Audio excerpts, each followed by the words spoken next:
Welcome to Let's Be Perfectly Queer, a queer podcast creating space to talk about all things queer. My name is Archie. And I'm Katie. And we are your hosts. We sure are.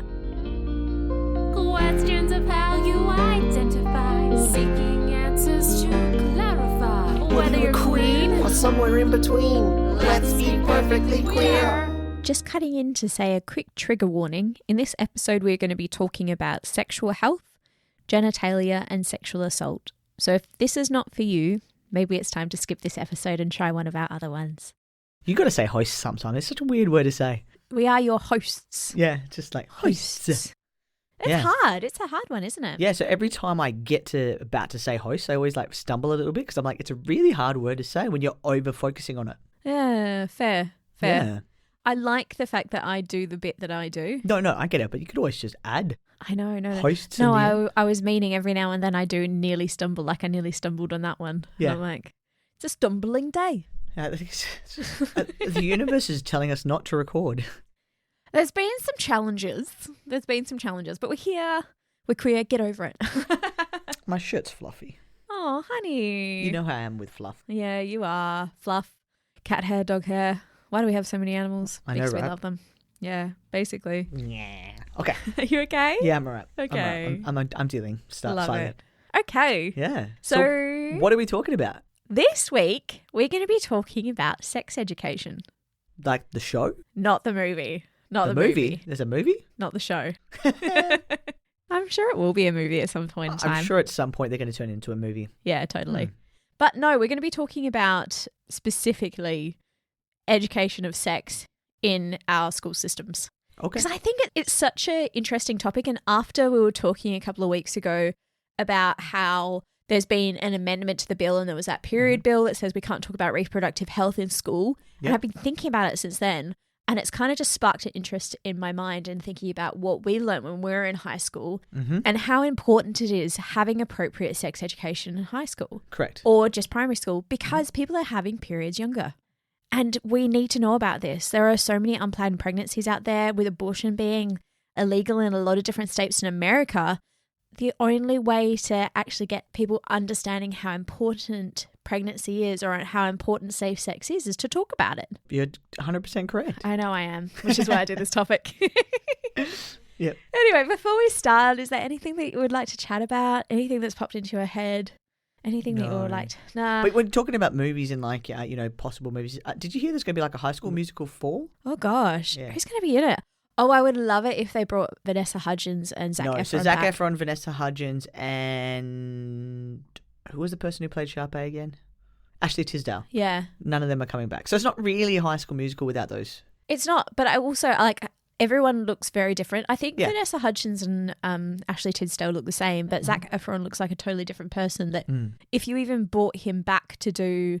Who was it? Troy Bolton. Yeah. But it's the wonders of CGI and AI. You'd be able to get away with Oh, it. yeah, they probably could. Yeah. His mannerisms are the same. Yeah. So you could get away with it. Yeah, it's true. It's true. Anyway, no, that's pretty much it. Only if they bring back all the dance moves. Yeah. Yeah. We're all in this. Together. We've all done it. Oh, Don't act 100%. like we haven't. Yeah. Come on. Anybody listening, so I've never done it. Yes, you have. You've tried it at least once. Exactly. And it's a safe space. So Yeah. don't live with judgment. Just come along to the dance party. I love it when people are in silent discos and they're just like to There's themselves. no cares. It's like, I don't know, like sometimes some people get a bit self-conscious when everybody can hear the music, but when nobody else can hear the music, they just do not care. Do you know, this actually links into what we were going to talk about the other week, where we went to Strange Worlds? Strange Perth. Strange Perth. Oh, yeah, we went to Strange Perth. We That's did. right. If anyone else went, like, link us in the bio. Link us in the bio.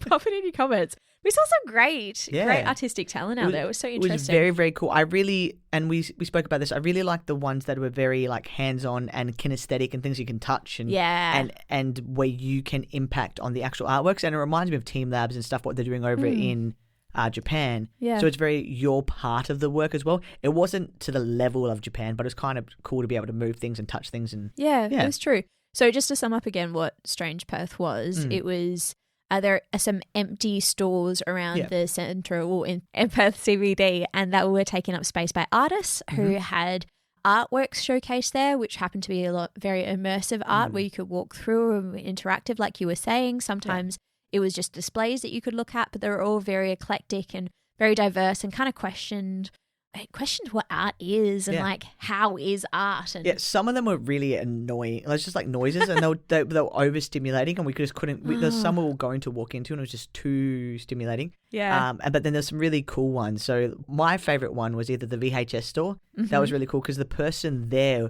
was just the essence of a blockbuster kind of 80s, 90s, early 2000s kind of blockbuster person you'd see. Yeah. And then also I really liked the Party Demon one. That was really, really cool. It was just all the work that was put into that one. Yeah. I found with some of the exhibits, it was kind of like, they left the boring floor and it was like, it looked like an empty shop with artwork in there. But that one, it was like even the floorboards were completely done to emulate. That kind of felt like a pirate ship. You're walking onto Demon pirate ship. Like that was really cool. That was really cool. My favorite one was it Slow Rainbow by Lima? Something Rainbow. Yeah. Yeah. I can't remember what, I'm so sorry, but we met the lovely artist that was behind the curation and bringing through all these different artists together for it, but it was called Something Rainbow. And it was the old R.M. Williams store in the city. And it was just kitted out. You walked into this room and it was all immersive. You get to put the headphones on and you had 3 different DJs in that space with different soundtracks that were all really like, they got you into it. They got you feeling, and you got to walk into these different rooms and each of them showcased a different aspect to it. It was great. It was like these little mini rooms within boxes that you could peer into and feel like you were looking into a little fairy wonderland, and a bird cage that was in the front that was full of messages from everybody. Yeah, it was very cool. A lot of fun things in there. Really wish that I knew that you had to take your shoes off because my socks were holy. They were when you pulled them off, weren't they? Yeah, I was like, oh no. I didn't think about this part. So yeah, I had holes in my socks and had to walk around this whole art exhibit and have my Your tootsies got a bit chilly. Yeah, just a little bit chilly. Just a little bit chilly. But no, that was so much fun. It was a lot of fun, and I'm glad that something like that did come to Perth, and they are definitely trying to get it back. Because I'm really intrigued, what are they doing with all those empty stores? Like basically Carillion is empty. Yeah, it's completely true, empty. And I remember I used to work in Carillion, but it was a dead zone. Like it wasn't an easy path to get through. It wasn't just a straight path like some of the other alleyways. It's made sense. So people get lost. You wouldn't know where all the stores are.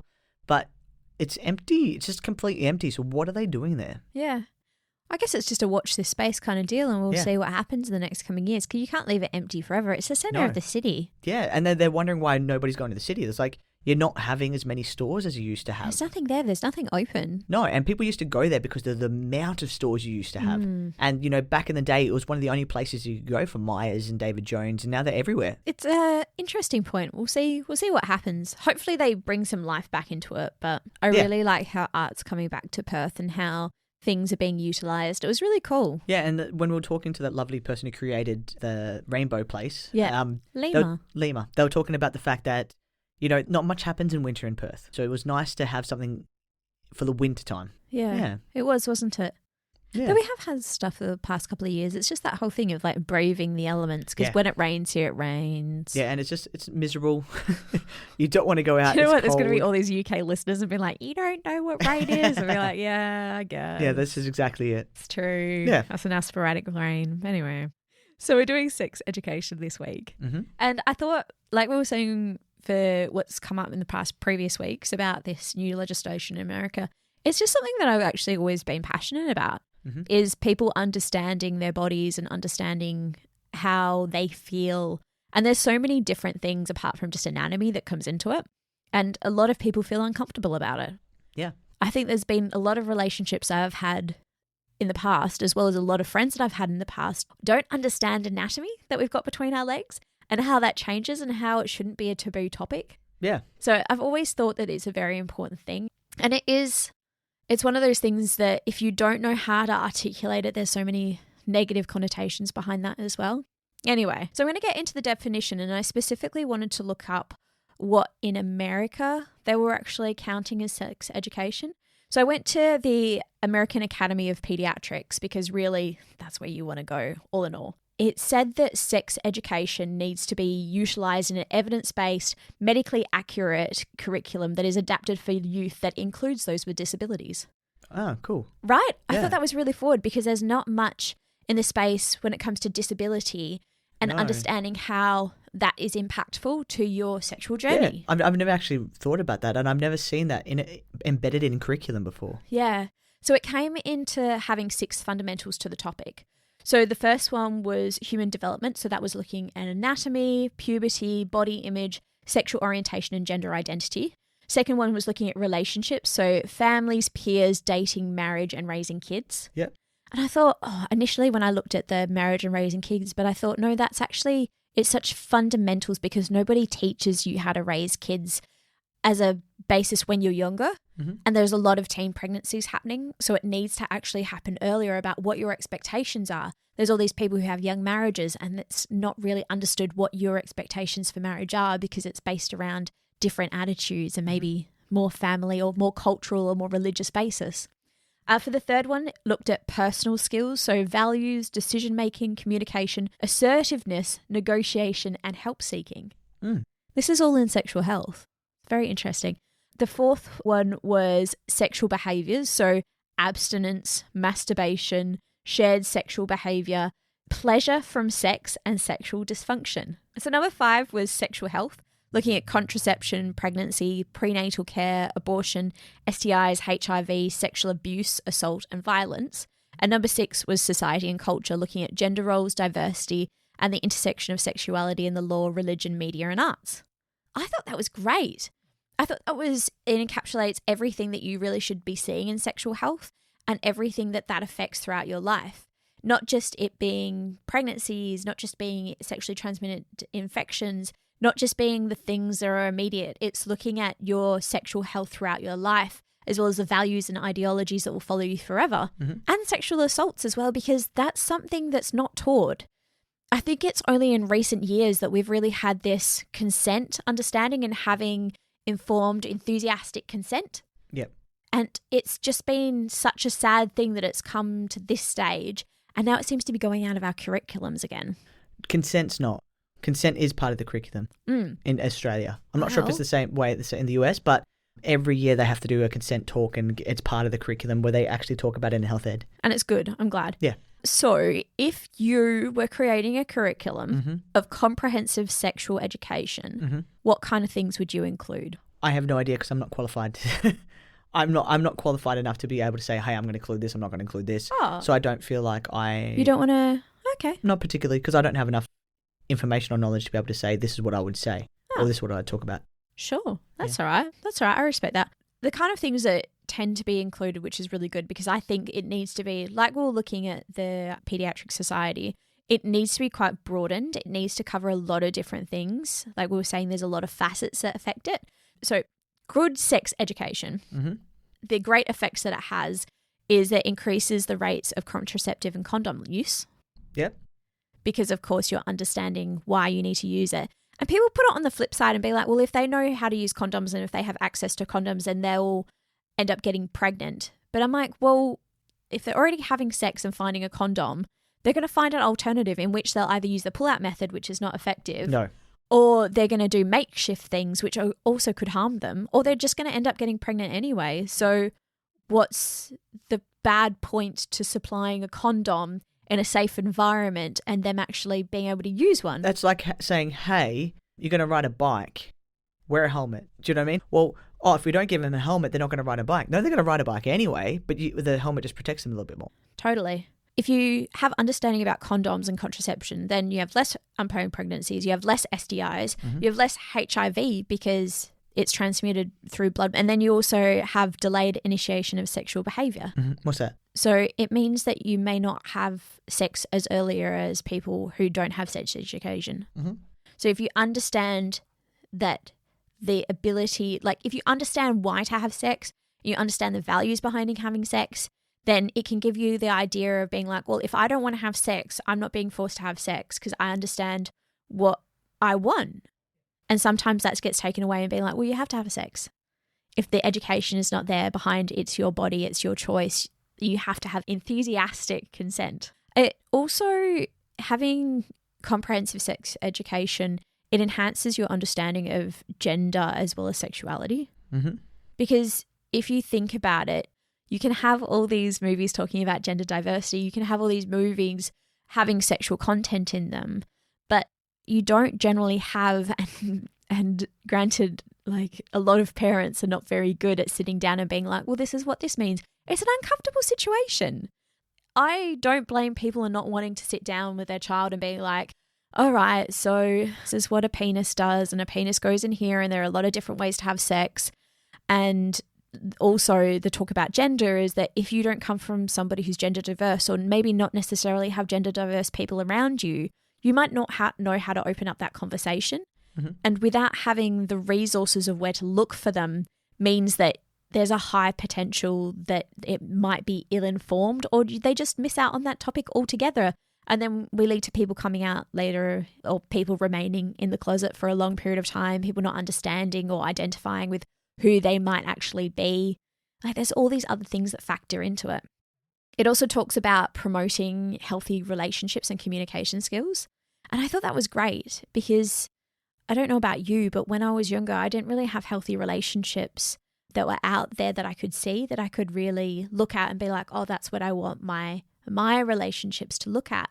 So having these kind of conversations in a safe environment to being like, well, this is what the good value system's like. As long as someone respects you in this way, having communication and being able to actually have a discussion about feelings when topics are quite heated or things can be quite uncomfortable is very important. Like, I don't know were you ever taught how to communicate? Were you ever, have you found that it's difficult to talk about sex with your partners? Not particularly. But no, because like, I had a good group of friends who helped when I was, at university. I went to Murdoch, and so they were quite open, and I lived on campus, so you learn to talk about everything. Yeah. So not particularly. No. Yeah.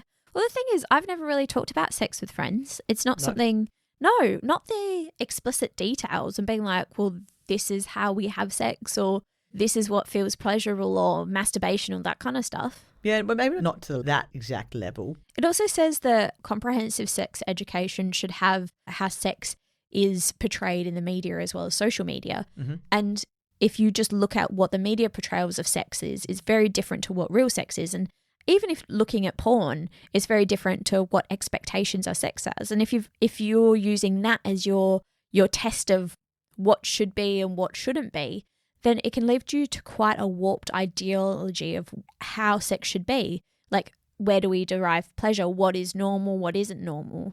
Is all these kind of things need to come into the conversation to be able to give people the best chance of talking about things that they need to talk about, but also being comfortable and being able to have that open communication with their partners. It also takes away the shame of sex. It takes away the shame of talking about it, and it normalizes having those open conversations. So if there is something that is abnormal, or if there's abuse of some sort, you're more likely to be able to talk about that with your family and your friends if you open up that line of communication. Yeah, it's true. And it's also about taking the sexual desire away from the human body as well, and understanding that there is certain anatomy that you have in your body that's just anatomy, that like it's only sexual because people make it sexual. Yeah, just like when we watched the film. Yeah, so we watched No Hard Feelings, and there was one part, I'm going to give it away. If you haven't watched it, stop listening for 30 seconds. So basically there was one part where Jennifer Lawrence was completely nude. But with that, there was no sexualizing of the body. There was no sexual content of any sort when her character was completely nude. And we were talking about it. Why did we feel like it was so normal? We weren't weirded out. We weren't grossed out. We didn't feeling like dirty or disgusting. You don't feel uncomfortable. No. And it was because they did it in a way that was, yep, that is a naked body. That is the naked form. And it wasn't overtly sexualized at all. And it was just normal. That's the human form. That is the female body. And it was really a nice way to say, hey, that's a body. Yeah. Who cares? It's funny in that as well, is because I never really grew up around naked people. Like, we never really were naked in our house. And I think that's probably normal for most households. But when I went to Japan and I went to all the onsens over there, I just found it beautiful that you could be naked around other people and it not matter, because you all have like the same parts. It's all the kind of same parts. Yeah. But they're not the same at the same time. And that's what makes it normal. And it was really good in that way, because I went to a lot of the onsens with one of my mates and just being like, oh, yeah, cool. Like, it doesn't matter. I think it's a cultural thing as well, because I know growing up with my cousins and stuff, we all just got naked and got in a bath together or a shower. Yeah. And I think we did that to like 10 or 11. Yeah. And it was just very normalized because like you all have the same body. Who cares? Just go shower. Yeah, it doesn't. Yeah. And I think then going on and doing art when I was younger and going and doing life drawing, so drawing naked people. And I still enjoy doing that today because I find such body confidence and like such body positivity behind it. Specifically, if I'm not feeling great about my body, I love going to these classes and finding so much beauty in other people's bodies. And there's nothing sexual about it. It's just seeing the curvatures of the body, seeing the different ways that the body is, like the muscles, how everything's just around. No matter if you're size 24 or if you're a size 2, like it's just, there's so much beauty in it. And I just love it. And it's something about it is just, like we just all have bodies. We should be talking about them. Yeah. Yeah. The more you talk about it and the less taboo, the less shame you have over your own body and the body of others. Yeah.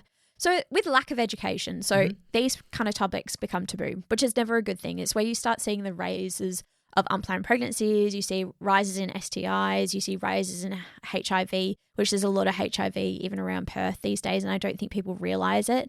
And in all communities, not just in the LGBTQIA plus community. And there's other things like if you're not talking about how normal genders are and how normal gender identity is and the diversity behind it, then you end up starting to get stigma behind it. If you don't have there's people who are lesbians, there's people who are gay, there are people who are intersex. If you don't have these conversations from people at school, which is resource-based information, it's evidence-based information, then you kind of have to gather it from other areas, and maybe you just never interact with somebody who happens to be gay. And you're starting to see a lot more non-binary actors and actresses coming forward. And I think it was Liv Hewson recently, they came out as non-binary. Who's Liv Hewson? You'll have to look them up because I can't explain it there. So Liv Hewson, they came out as non-binary and they did a beautiful photo shoot with it. You can see their top surgery and that kind of thing. Lovely. And they got a lot of hate and a lot of, you've ruined your body, all this kind of thing. And what utter crap. Yeah, and I also think the problem is when you're looking at the sex education and you're looking at the female form and you look at the male form, you also have to look at people like who are non-binary and intersex. And I feel like not all physical education teachers have that kind of openness or the education to be able to talk about sexual education as a whole. So if you're looking at that, it might be time for schools to bring in a sexual health expert for those units. Half of it should come under human biology and the other half should come under some kind of psychology or sociology. But I still don't think human biology teachers have the breadth of information to be able to talk about all of the human bodies as a... Do you know what I mean? I do actually agree with you. Now I feel like it needs to be a sexual health expert who understands all different genders, who understands all different ideologies of the body and the identity and all that kind of stuff, needs to come into schools and do the unit. Because it needs to be for our kids, because our kids, this is the most important time, is when people are going through puberty and their bodies are changing and they change in different ways. And they change in different ways depending on like how much estrogen you've got, how much testosterone you've got, what kind of chromosomes you've got. Some people have XXY chromosomes. Some people are intersex. There are so many different factors behind it, as well as looking at disability like we mentioned before.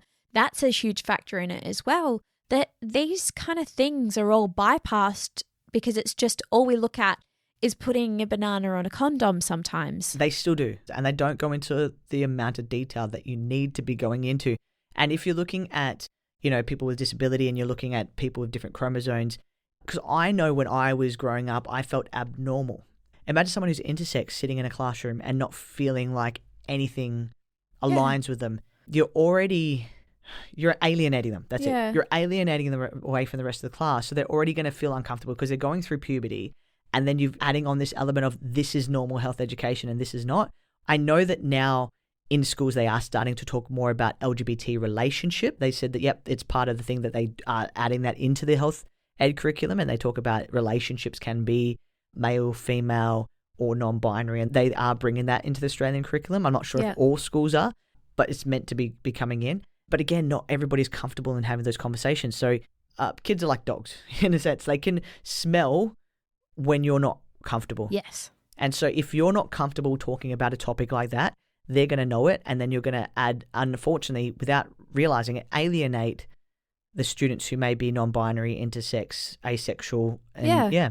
If it doesn't apply to them. Yeah. As well as it looks at the ideologies of like what is normal. What if there's somebody out there who has a micro penis? Yeah. It doesn't apply to them putting a condom on a banana then, does it? No, because they're going to feel like they are extremely abnormal when they're not. Yeah. But they're going to feel like that when they're like, oh, if they say, oh, this is the average size or whatever it may be, they're going to be, well, I'm below average. And then you're going to have a lot of confidence and mental health issues that arise from stuff like that. Totally. And what about people who have periods? There are people who have periods when they're 12 these days. There are people who have periods when they're 9. There are people who have periods when they're 17. There's all these expectations of when you should be developing these things. Yeah. There's also, what if you've got alopecia and you never develop pubic hair? Yeah. And that's also another tick in the box and be like, oh yeah, I've got facial hair. Oh yeah, I've got pubic hair. What if you have alopecia? You're never going to develop that, or potentially not for a very long period of time. So the curriculum needs to change in order to better capture the sexual identities of all Australians. And I don't think we're going to get anywhere in the next 10, 15 years, if I'm being completely honest, with how not slow, but how there's so much red tape to get things into the curriculum. Yeah. So I don't think, unfortunately, it's going to happen anytime soon. And most of the time with things like social media and online, kids are finding out all of this before they even get to the health education classroom. Which is almost good in one way, because at least they come with some information which you could then kind of be like, well, that doesn't necessarily match what we're speaking about, but I'm glad you brought that topic up and we can discuss it further, and I can tell you with evidence-based resources and clinical proven facts that this is how it is. Yeah. And so I think it's not necessarily bad that it's broaching those topics. I just think it's incredibly important that they have the appropriate resources to back up the information. So I did have a look at what the curriculum has these days in Western Australia specifically, from the ages of year 7 to, well, year 10, because that's basically it when it comes to the sexual health curriculum. And it's still, in our cases in WA, it's taught by physical education teachers. Mm-hmm. I don't know where that comes into it. I don't know why that's always been it. I don't know. That's the way it used to be years ago. Except my school, when we were taught sexual education by a priest. Probably the worst person to be teaching you sexual education. Yikes! That opens a whole different kettle of fish. It was priests and nuns. They were the ones who taught you sex ed. Anyway, yeah, I don't know. I guess because it's physical education and it's physical health, and because it comes under health, right? So it's just so wrong and outdated now. And like you mentioned, we need to have professionals talking about this because it's a lot more important. Looking at year 7, there was only one thing that actually seemed to cover what we would class as sexual education. There was a lot of things talking about relationships, which was just how to develop relationships, not necessarily from a sexual standpoint. But then it said there was one facet in weeks 5 to 11 that talked about puberty, emotional and social changes. And it's just the very basic stuff. It's very basic. But it wasn't even talking about anatomy. They had nothing about anatomy in there. I think they do, though. From the conversations that I've heard, I think they do go into the anatomy. I think it's on a basis of as per the person who's teaching. Yeah. I think this is very broad, and I will preface this to being like, this is what the outlines are on the curriculum, but it's very much the cliff notes. Year 8, it said where it started talking about anything related to sexual health that might come under what we talked about comprehensive sex education was it looked at respectful relationships in week 1 to 4, which showed changing feelings, developing sexual identities, impacting of physical changes of gender, culture, and sexual identities. Yeah, so I think year 8's when you start to look at the body as more, and I think year 8's the one where they do the condom, but I could be wrong, but yeah. But it's all very refined, so it's all very much based on each individual, on how much they're feeling comfortable to teach. That's the thing. It also is based around which class they've got. Yeah. So if they've got some difficult characters in the class, they might not talk so much about the sexual identities. Sexual and that kind identities. Of stuff, yeah. They might not feel comfortable talking about genitals. Yeah. Specifically, or they might actually not have the understanding totally about, I mean, what are you guys taught when it comes to, if you're a physical education teacher, how much is based on your experience and how much is based on what you've actually learnt in your role, like being a teacher? Like, how much do you learn about anatomy? How much do you actually learn about being trans? How much do you learn about intersex? There's so many like different factors that come into this as well. Because it'd be interesting. So someone who is currently studying to be a physical education teacher, it'll be interesting to see, because I don't think teachers who've been in the profession for 10 odd years would know anything about transgender, asexual, intersex, but it'd be interesting to see if they're actually adding it into the university curriculum and if that's part of what they need to study. So if you are listening right now and you are a physical education pre-service teacher, or if you're someone you know who is studying it, get in contact, because it'd be really interesting to see if they're actually adding it in, or is this something you have to find out for yourself once you get into the profession. Yeah, and what resources are there for you to actually further your knowledge, because it is a space that is constantly growing, so it's not something that's really stagnated in the last 10 years, and we have to grow along with it and have the appropriate information to pass on to younger generations, because of course that's going to affect them as well. Yeah. But looking at consent as well, and the amount of sexual assaults that happen from family members and friends of children, if they don't understand what consent is, if they don't understand what their genitals are, then the higher nature of them actually being assaulted and them not telling anybody is going to be dreadful. So it's a bit different. So with consent, I think it might be part of the WA. We have to have talks every single year. So there's people who come out who specialize in consent. Yeah. So I think it's from 7, 8, 9, they have a specific talk, and every year they have that same talk. Yeah. 7, 8, 9, they'll have the consent talk, and I think they get separated into boys and girls, and then the year 10s, 11s, and 12s will have a different talk, which is a bit more intense. Yeah. And again, it goes girls into one room, boys into the one, but they also ask if someone's non-binary or trans, which one would they prefer to go to? Mm-hmm. And if they're not comfortable going to either, then the nurse will sit them down and go through the same talks as well. So I'll give the WA curriculum and the education department credit where it is due, that they do add that. That is part, and I'm not sure if it's every school, but I know it's embedded to every year. Like every year, 7, 8, 9 have a consent talk, and then every year 10, 11, 12 have a consent talk. Good. Yeah. Well, maybe this outline really is just the Cliff Notes, but I feel like that's got nothing to do with more. health education. That's from a school. Oh yeah. School policy. Oh. Yeah. So you can just have a really good school that happens to understand the needs of its students. Yeah. Interesting. So year 9, there was actually nothing overtly about sexual health. So it did mention some things about relationships and developing relationships and consent with alcohol, but there was nothing actually about sexual health, which I thought is actually kind of sad, seeing as the years that you're in year 9 is you peak puberty. Like you're really getting in there and you've got a lot of hormones racing. And I don't think this is ever like a conversation you have just one year and then you're meant to remember all the way through. Oh, kids don't remember anything from the previous year. Oh, flip no. Hey, and like it's such a journey that you go on that's ever changing. And just because you had to talk about how to put a condom on year 7 or like how to use a tampon on year 7, what if you didn't get your period until year 9? Yeah. Like there are so many other facets to it. Yeah, there are so many other things. Kid, you teach them everything one week. They nail all the questions you asked that week. You come back, they have a weekend, they've forgotten everything. Yeah. What if somebody's started questioning their sexual identity in year 12? Yeah. Like who are they going to talk to then if they had a chat briefly that some people have parents that are the same sex? Yeah. Which is basically all we got told. You'd usually talk to the chaplain or the psych. That's who you usually go to, which is but that's a one-on-one situation, and that's very difficult in itself. Yeah, and trying to get in with the psych or the chaplain's a little bit harder as well. Yeah, that's true. So in year 10, you've got exploring identity, health in the media, and positive mental health, which I thought was quite good as well. Like, I think it's great that they're integrating like mental health into all of this as well, but again, because this is a cliff note, depending on the teacher, it could be, all right, let's do one lesson on this and move on. Tick the box, like, let's move on. Where some will go into more detail. So I just don't feel like we don't have enough expertise to be able to teach in the full breadth of everything that is health education. Totally. And when we're talking specifically sex education. Because I feel like the majority of this has not gone into health. No. I feel like this has gone into the values. I feel like this has gone into the conversations, but not very much has gone into health. And there's a lot of things that happen with genitals, and there's a lot of things that happen with bodies that aren't being discussed. I feel like human bodies in general don't get discussed enough when they're younger. Like, I don't think that you understand what's happening to you. I don't think you get taught how to do a breast exam.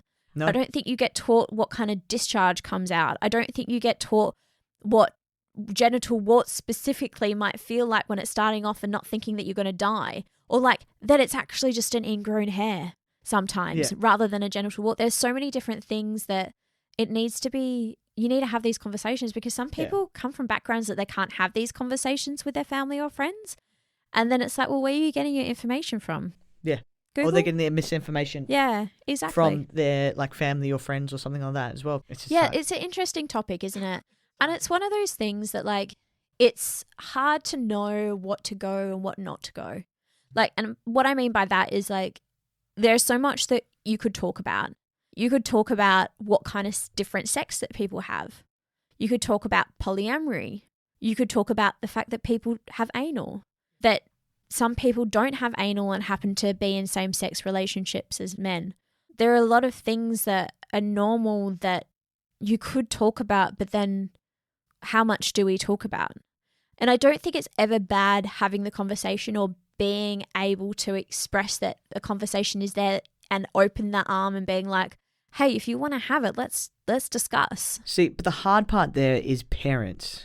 Yeah. Parents are a massive block into what you're able to teach with students. And then you're also going to alienate a group of kids, because if the parents don't want them to learn, then they're going to be bullied and alienated for the fact, your parents, are prudes or whatever it may be. Do you know what I mean? So it's that hard part of trying to keep everyone happy. And I think that's the problem sometimes with the Australian curriculum, is trying to keep everyone happy rather than teaching everyone what they need to know. Yeah, I agree. I think the things that I thought that were lacking in what I saw with the curriculum, just because this is just the Cliff Notes, I think there should have been information on STIs. I think there should have been information about HIV. I know they do talk about STIs, but not sure about HIV. I think they should have talked about abortion. I don't know. I think they should talk more about anatomy. And I thought they should have talked about what actually is sex. I think in year 10 they do talk about anatomy. Yeah. I think, because I think I've seen some kids like with diagrams of that kind of stuff. And they possibly do at different schools. But yeah. I think that what I was saddened to see is, even in the Cliff Notes, that these kind of topics that I would have thought would be big topics were not there. And the problem as well with any curriculum is it's how you as a teacher reads it. So how you read you read them like, all right, I'm going to teach this, I'm going to teach this, I'm going to teach that.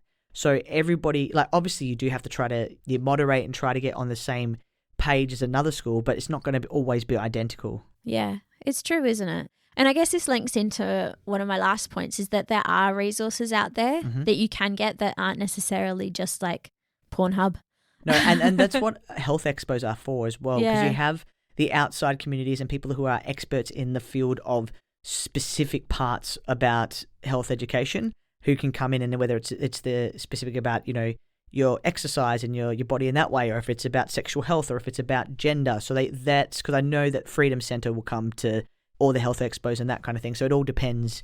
Sometimes, sometimes the health teachers aren't always the best people to teach it. And sometimes it's not, you shouldn't feel shame in saying, hey, I'm not the best person.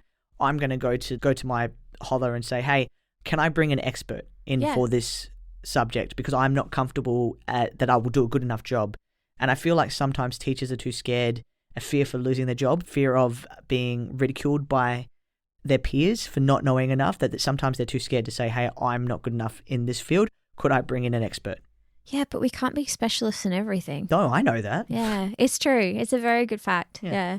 I found this really good resource that was from the WA government, and it's called Growing and Developing Healthy Relationships, and it's a website. We'll link it in the show notes.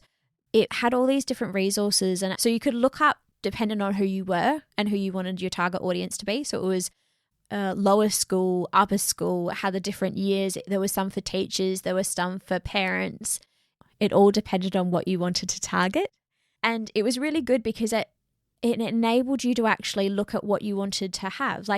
There was like a website on consent, or you could look up a book, or you could look up, there was even games, there was music, there was all these kind of difference. There was all these little videos that you could watch as well. So it had all these different links that you could get through to that would talk about different topics, and potentially topics that are quite difficult to discuss.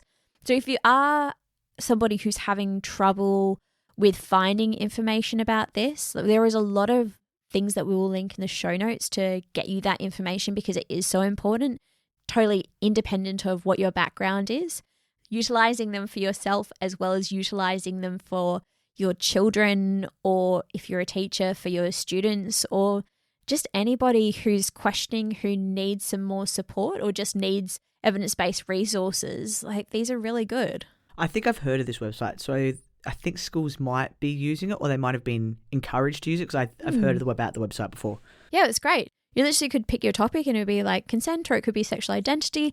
and then it would ask you what you specifically wanted or who you specifically were, and you'd touch it, and then it would give you all the resources that you could actually link through to. It was great. I thought it was fabulous. And I think that if I was somebody who was teaching sexual health, or if I was a parent and I was coming to that birds and bees conversation, I would definitely utilize this and be like, all right, well, where to start and what's appropriate for this level of learning and catering to this age bracket. I would definitely utilize it because it is a conversation that will come up. It's undeniable.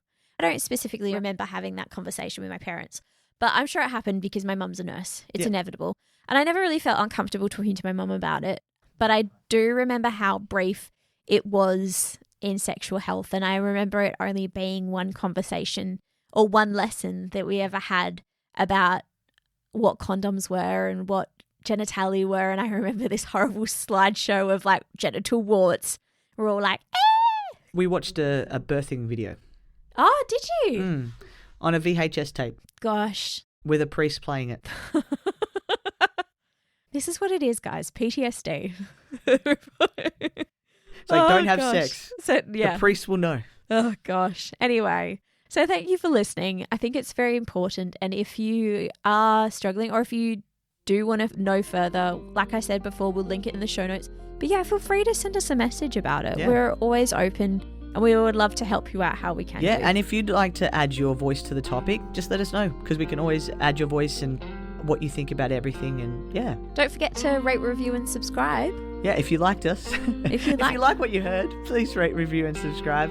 It helps us get out there and we want to chat about these conversations. Until next time, I hope that we have been perfectly queer. Bye-bye.